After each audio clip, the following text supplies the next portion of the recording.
Third position unlocks so many pieces of music on the violin. And I'm going to tell you right now how you can achieve good third position intonation. First, we have to figure out how to get to third position. So if you have your violin, let's see if we can get from first position to third position. Now, how do we get up there? So you're going to need your bow for this. When you're placing your first finger on the A string, you play your B, and you're going to slide that first finger up to third position. And your goal is to get a D. So you go from B to D. That's how we get from first to third position. In terms of the mechanics, you want your elbow to be slightly more in to create this pathway for your violin hand. So that way you're not shifting this way. You can see how my elbow's really on the other side and my knuckles actually go below the neck, below the fingerboard. We don't want that. We want a good hand frame no matter what. As we are shifting up from first to third position, we want that elbow in.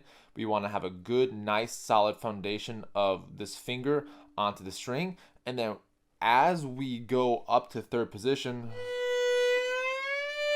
we're going to simply practice this way.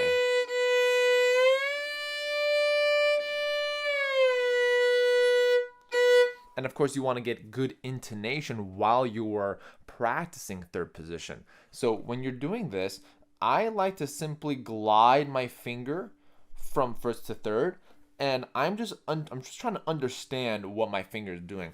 A lot of the times, as you go up to third position and the higher positions, we tend to tense up, and that is exactly the opposite of what you want.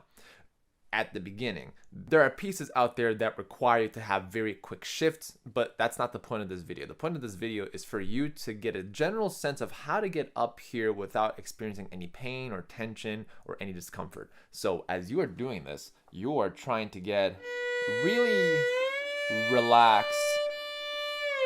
And something to kind of keep in mind also is the left shoulder here.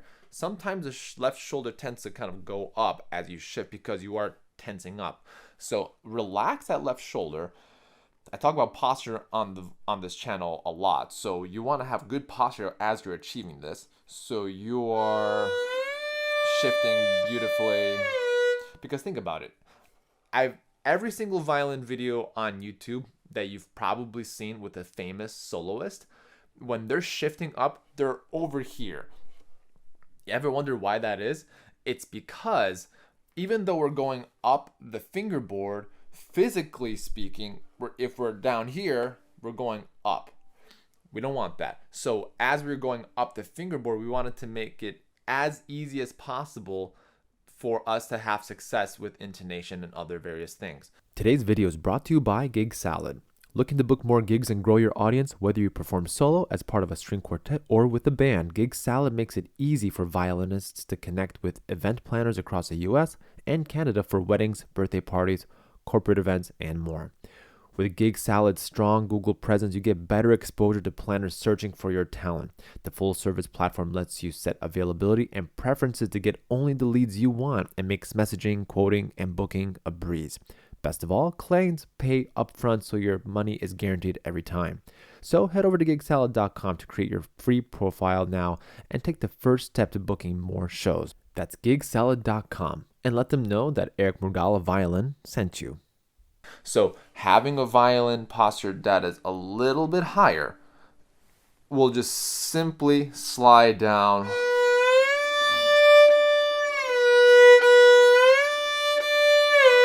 You'll get a better chance of achieving really consistent intonation on third position. Now, this is just a crash course. This will require you to actually practice this every single day, even though I just gave you like a little tidbit of what to do. But this will require you to practice every single day. Secondly, once we are in third position, how do we get good intonation in third position? Basically, when you're going from first to third, the spacing in between each finger will be slightly different. As a matter of fact, it'll actually decrease in size. So if I were to play a B to C sharp, right, and I'm gonna play that same spacing in third position, it's going to be so out of tune because my goal was from D to E. From the D,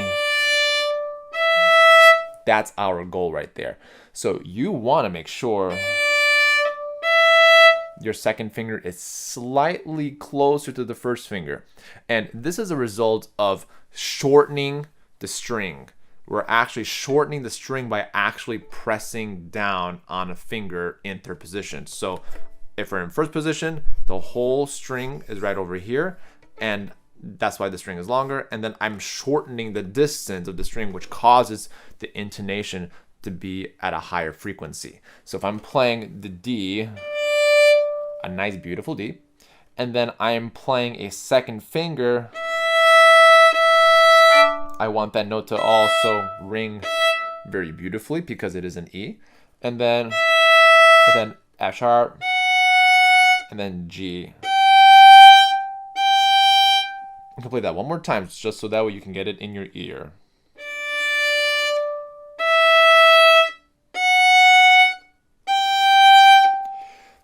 That is what you should be aiming for on the A string, of course, and then you can also do it on the E string, the D string, and the G string.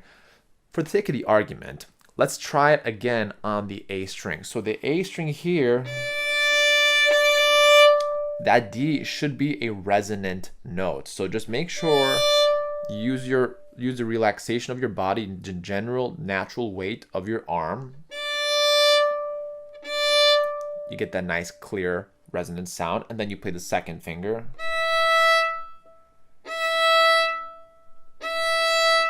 Then F sharp. F sharp is not going to be a resonant note,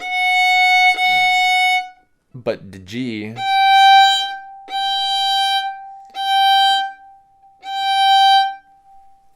those are the resonant notes. So when you're practicing up in third position, you are trying to aim for as much resonance as possible. So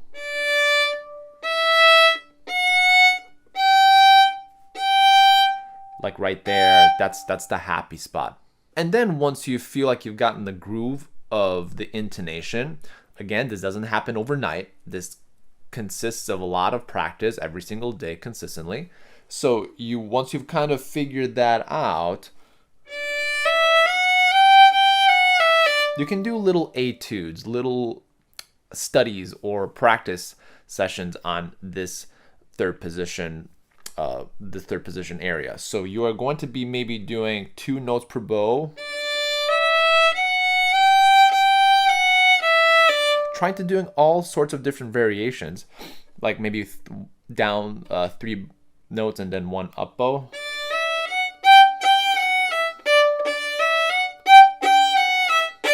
That's going to help a lot. And then you can maybe even do staccato.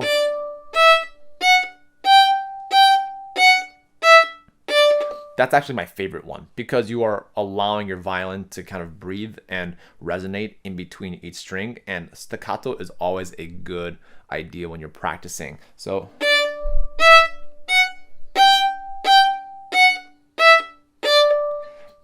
and to achieve that, you want to have a good, clear bow hold. I have a bow hold course that if you're new to the channel, I want to invite you to try out my bow hold course for 15% off. I'm going to leave a link down in the description below to get a nice clear sound with your bow.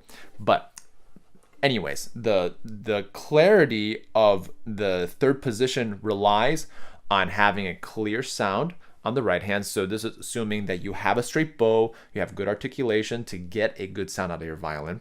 And also fingertip placement. I have many videos on the channel here about fingertip placement. It's one of my most popular videos on the channel, and I recommend that you watch it because it's going to be so valuable for you. So in order to get a resonance on the violin here, you don't want to press on a full finger pad this way. On the side will help you kind of release and kind of put the tension away from the string a little bit onto another part. You may notice that my first finger is touching the E string while playing the A string.